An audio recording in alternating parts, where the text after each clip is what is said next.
Meus amigos, minhas amigas, todos os demais que nos acompanham aqui no podcast Mesa de Debates, fechando a semaninha com o nosso Notícias Comentadas, famoso NC para os íntimos. E aí, tudo bem com vocês? Fico feliz de estar sempre podendo falar, né? Estar aqui com vocês, conversar, bater um papo, refletir um pouco e saber que o canal está cada vez aí crescendo. Conseguimos chegar a final do ano, atingimos a nossa meta dos 5.000 inscritos e claro, o céu é o limite, mas ficamos muito felizes que dentro daquela previsão de até a virada do ano, de preferência antes disso, mas ainda no mês de dezembro, atingiu o patamar dos 5.000 inscritos no canal, preferencialmente passando até essa meta, aí conseguimos agora até mesmo não só bater, como ultrapassar a marca dos 5.000 inscritos e contamos aí com a ajuda de vocês que já nos acompanham para tornar o canal cada vez mais conhecido, mais famoso e evidentemente continuar aí compartilhando, ajudando, colaborando. Afinal de contas, fazemos um material bastante enriquecedor, né? Acho que tanto do ponto de vista da luta quanto da teoria, tudo que é bastante bem-vindo aí para construir e conquistar os objetivos que tanto pretendemos. Essa semana mesmo, sugiro que vocês, aqueles que não puderam, vejam aí no canal, busquem no YouTube todo o ciclo de palestras que o Guilherme realizou com convidados, né, diversos convidados aí, um projeto bastante ousado nosso aí do canal para o final do ano, para esse encerramento de ano, e que traz aí discussões importantíssimas do que foi esse 2022, do que foram estes últimos anos para a luta, né?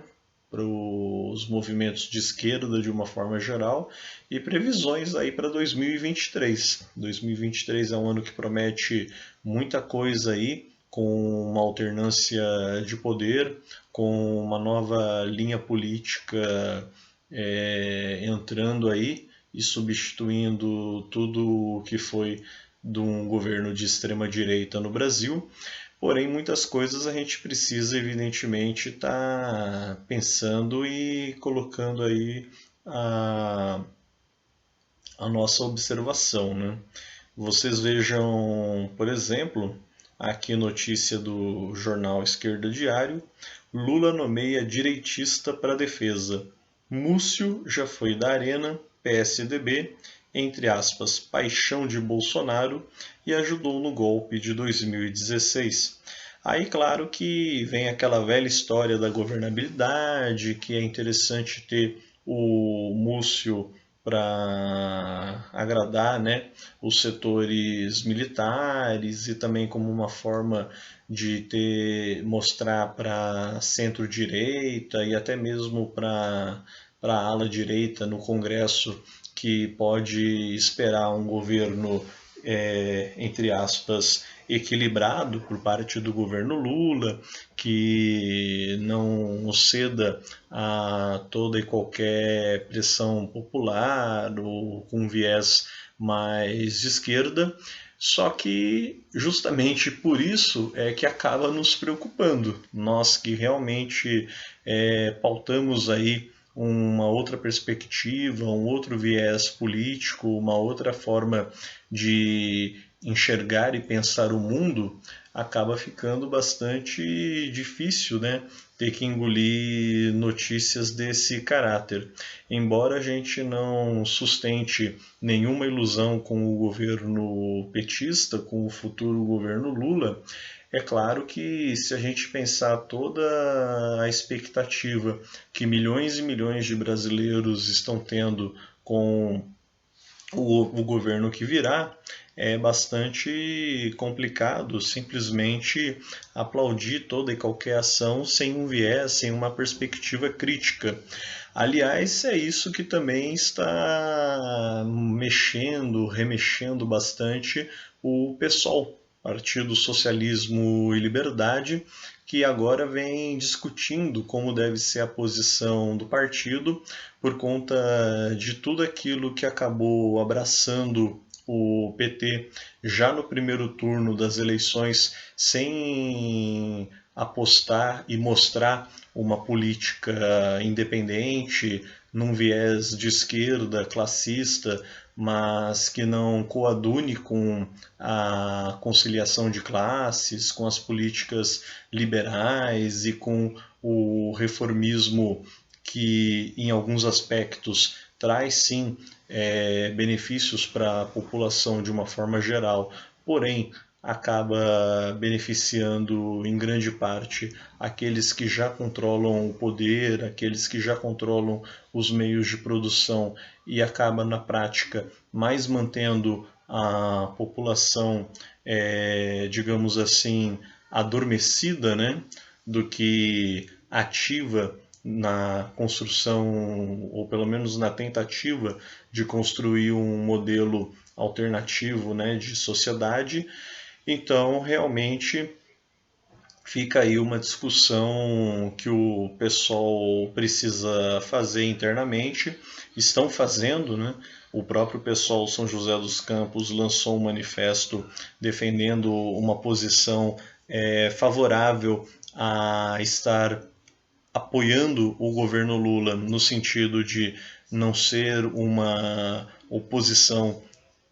no viés que o governo terá com relação à direita, em especial à direita bolsonarista, mas que não pode pura e simplesmente abraçar toda e qualquer demanda do governo petista, principalmente aquelas que coadunarem com uma perspectiva liberal e que represente ataque para a classe trabalhadora, ao invés de uma solução do problema. O pessoal está aí nessa discussão, assim como muitos outros partidos, até porque acabou faltando na prática a eles, como o Heller Gonçalves, presidente do Sindicato dos Metalúrgicos, bem frisou nessa semana, num outro compromisso que estive com ele, no segundo turno, né, o PSTU, entre outros partidos, né, entre outros grupos, entre outras correntes, estiveram, não diria aliados, né, acho que é uma palavra muito forte, um termo muito forte, mas apoiaram a candidatura Lula num sentido de uma perspectiva de derrota da extrema-direita instalada no poder, mas frisando sempre o chamado apoio crítico, que é o que acabou na prática faltando ao PSOL, entre outros grupos políticos, mas principalmente o PSOL, que é um rompimento, né, do PT por conta de tudo aquilo que ele representou no início do primeiro mandato do governo Lula, e agora, embora, né, com a compreensível questão de unir forças contra a extrema-direita, porém faltou algumas discussões mais profundas do grupo, do partido, para eles entenderem e fazerem um resgate histórico daquilo que eles próprios pretendiam, né, se fazerem representados, e acabaram agora estando aí numa verdadeira crise, né? Crise essa da qual infelizmente expulsou quadros importantes do partido, fez com que houvesse uma debandada aí do partido, e agora temos uma espécie aí de fla-flu interno do PSOL, com aqueles que querem discutir a necessidade de estar na base efetivamente do governo Lula, e aqueles que entendem apoiar o governo Lula contra os ataques da extrema-direita, porém sem ter uma aliança de fato e, claro, mantendo um projeto mais independente de fato. São questões aí complicadas, mas importantes de se fazerem. Quero parabenizar aqui a Câmara de Vereadores de São José dos Campos, né, por terem aprovado o projeto de lei que homenageia a vítima de transfobia com o nome de praça. Claro que isso, do ponto de vista simbólico, é bastante importante. O Brasil, infelizmente, é um dos países onde mais se mata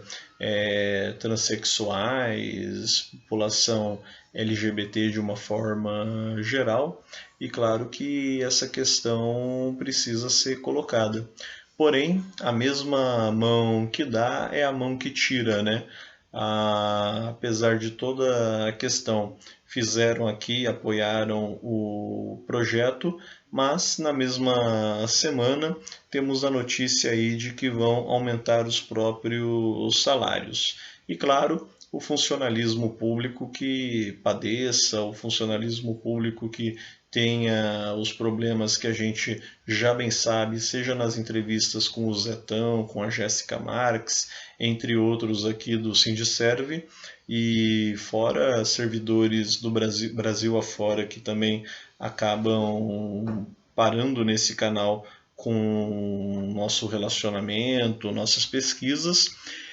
e agora é bastante complicado, né? Então fica até meio um gosto amargo aqui dar parabéns para a Câmara de São José por conta dessa questão, né, da vítima de transfobia, homenageada com o nome de praça, mas vendo tantas outras coisas, no mínimo questionáveis, para não falarmos outros termos, outras palavras, que temos que ficar aí, entre aspas, engolindo. Bom, para além de tudo isso, né, devo lembrá-los que a partir do ano que vem teremos nada mais, nada menos do que Roberto do Eleven, presidente da casa, aí já tomando posse no ano de 2023. Bom, coisas da vida, né? Por falar em presidente da casa e tudo aquilo que a gente vinha colocando sobre o governo Lula e os questionamentos que são importantes fazermos nesse período histórico,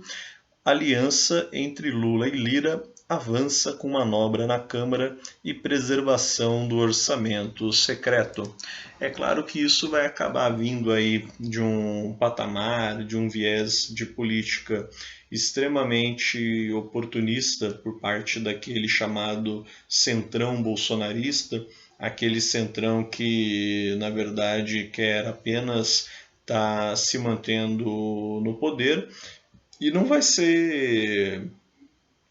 burro o suficiente para querer se manter fidedigno a Jair Messias Bolsonaro, se puder tirar proveito, vantagens e, claro, as famosas mamatas agora num futuro governo petista. Evidentemente,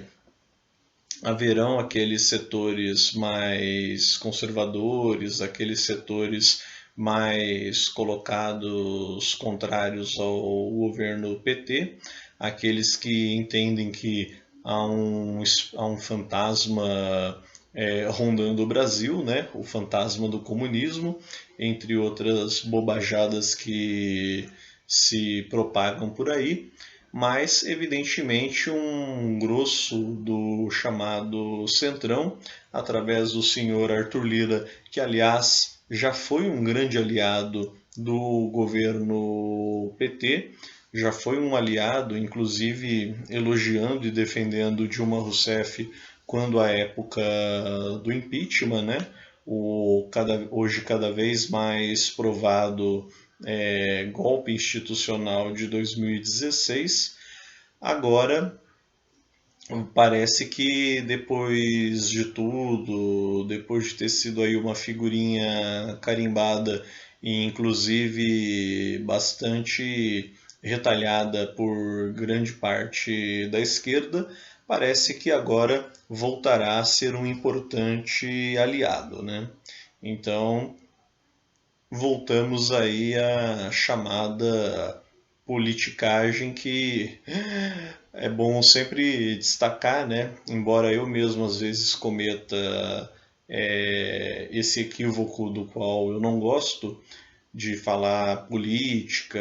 falar da política no sentido genérico. Eu, quando falo da política, né, eu procuro sempre falar daquela política com P maiúsculo, aquela política das filosofias platônicas, aristotélicas, e como tudo isso se desenvolveu ao longo da história, da ciência política, dos estudos sociais até o momento. E claro, né, isso já passava desde aquela época para cá, a politicagem, que seria, digamos assim, tudo aquilo que em alguns momentos, entre aspas, é normal e necessário, mas grosso modo, tudo aquilo que é negativo, tudo aquilo que é pejorativo, tudo aquilo que é ruim no comportamento e na prática política. Questões aí que a gente não pode deixar de lado e, evidentemente, está pensando e cobrando dos senhores futuros ministros e o próprio presidente Lula com relação ao que queremos e, claro, aquilo que foi tão prometido para a população brasileira, evidentemente. A gente não quer apenas que um governo que tire Bolsonaro do poder fique apenas aí coadunando com aquelas mesmas forças que outrora o apoiaram, até porque são essas mesmas forças que, a depender do que o futuro dirá, que a depender do que teremos daqui para frente, não tem nenhuma garantia, né? Ainda mais na política barra politicagem, não há nada que impeça que esses mesmos setores, a depender do que acontecer no futuro, não irão ser verdadeiros apunhaladores, né? Não serão verdadeiros traidores e, obviamente, farão por onde,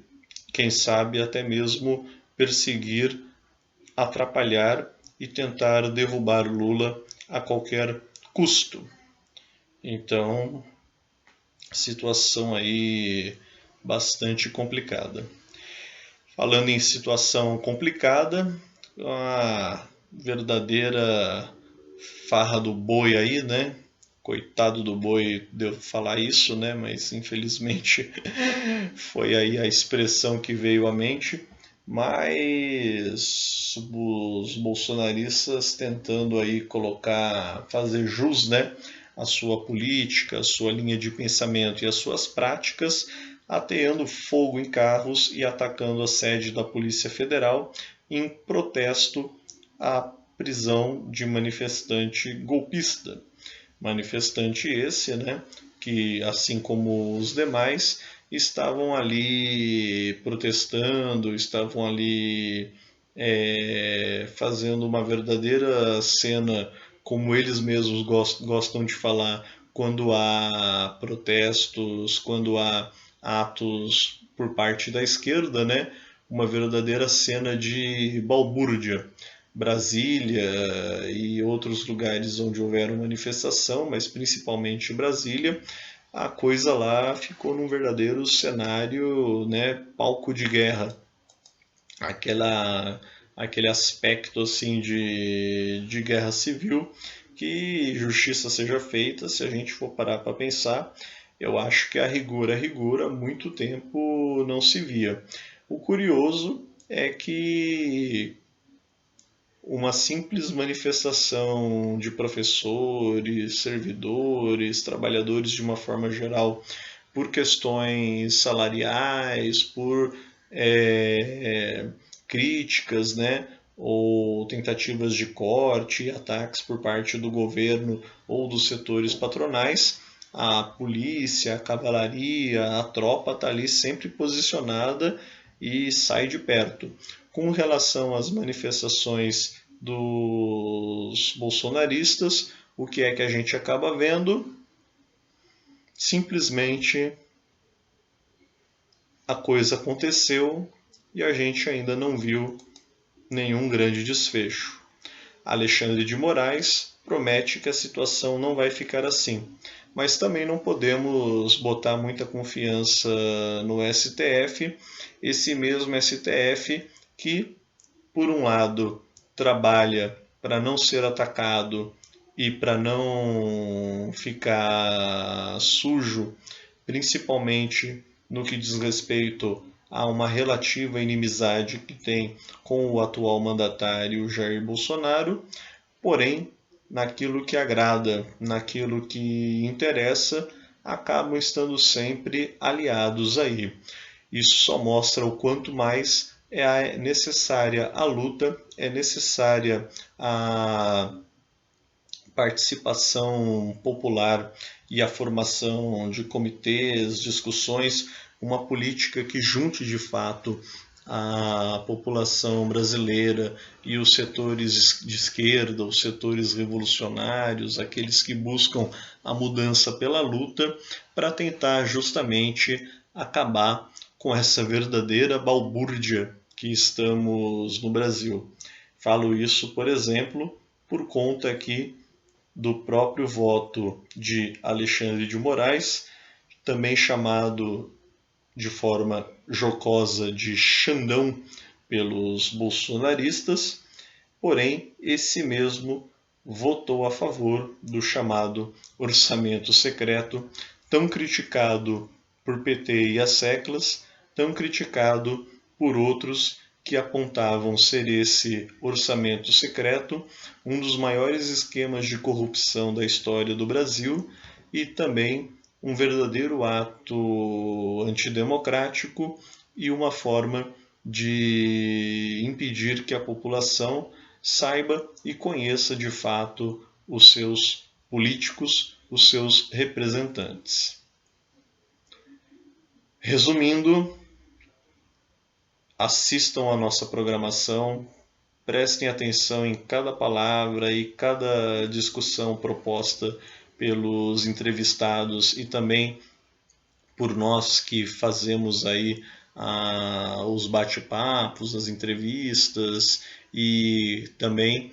as dicas aí de leitura que vira e mexe aparecem também no canal. Tudo mostra que esse final de 2022 e início de 2023 promete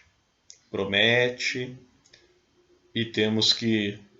assim como diria o ex-vereador de São José dos Campos pelo PCdoB, João Bosco, temos que seguir firmes na luta.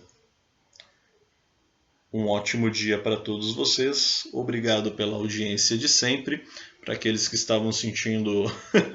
falta do meu rosto, né? Hoje resolvi fazer numa pegada, sem ser naquela pegada mais original de podcast, colocando aqui a cara à tapa.